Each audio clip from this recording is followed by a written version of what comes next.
హరి ఓం. శ్రీమాత్రే నమః. లలితా సహస్రనామ పారాయణలో భాగంగా ఈరోజు అమ్మవారి నామం 568వ నామం, మూడక్షరాల నామం నియంత్రి. ఈ నామంతో అమ్మవారికి నమస్కారం చేసుకున్నప్పుడు ఓం నియంత్రి అయి నమః అని చెప్పుకోవాలి. నియంత్రి అంటే నియమించేటువంటి అధికారం కలిగినటువంటి స్వరూపం. నియంత అనేటువంటి పుంలింగ శబ్దానికి నియంత్రి అనేది స్త్రీలింగ శబ్దం అవుతుంది. ఎంత అంటే నియామకం చేసేవాడు, యమించేవాడు. నియంత అంటే నియామకం చేసేవాడు. నియంత్రి అంటే నియమించేటువంటి శక్తి. ఎవరిని నియమిస్తుంది అని ప్రత్యేకంగా ఎక్కడా చెప్పలా. ఫలానా వాడిని నియమిస్తుంది, ఫలానా సిఎండి ఫలానా కంపెనీ ఉద్యోగాలను ఇస్తుంది, ఇలా చెప్పలా.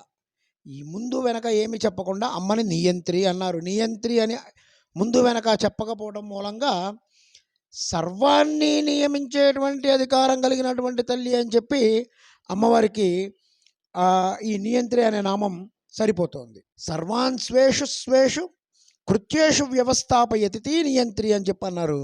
సృష్టిలో ఉన్నటువంటి ప్రతి దానిని కూడా, ప్రతి వారిని వాళ్ళ కార్యక్రమాల యందు నియమించేటువంటి తల్లి. దేవగణాలు, వసురుద్రాదిత్య పితృగణాలు, అగ్నిశ్వాత్ములు,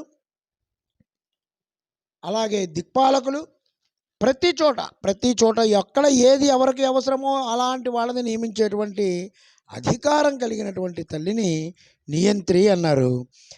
మొత్తం అందరినీ కూడా, సర్వజీవులని కూడా వాళ్ళ స్థితుల్లో నియమించేటువంటి తల్లి. ఆవిడ పెట్టే నియామకాన్ని అనుసరించి పంచభూతాలు కూడా ప్రవర్తిస్తూ ఉంటాయి. సర్వ ప్రకృతిని, విశ్వాన్ని కూడా వాటి యొక్క పనుల యందు అమ్మవారు నియమిస్తూ ఉంటారు. ఏది జరగకూడదు, ఏది జరగాలి, ఎక్కడ ఎవరు ఎలా ఉండాలి, ఇట్లా అమ్మ ప్రతిదాన్ని నియంత్రణ చేస్తుంది. కాబట్టి అమ్మవారు నియంత్రి.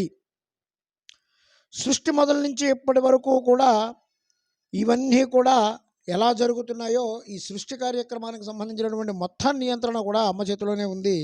అందుకని అమ్మ నియంత్రి అనే నామాన్ని పొందింది. ఓం ఐం హ్రీం శ్రీం నియంత్రి అయి నమః. ఓం శ్రీమాత్రే నమః. ఓం శ్రీ మహారాజ్ఞే నమః. శ్రీమత్ సింహాసనేశ్వర్యై నమః.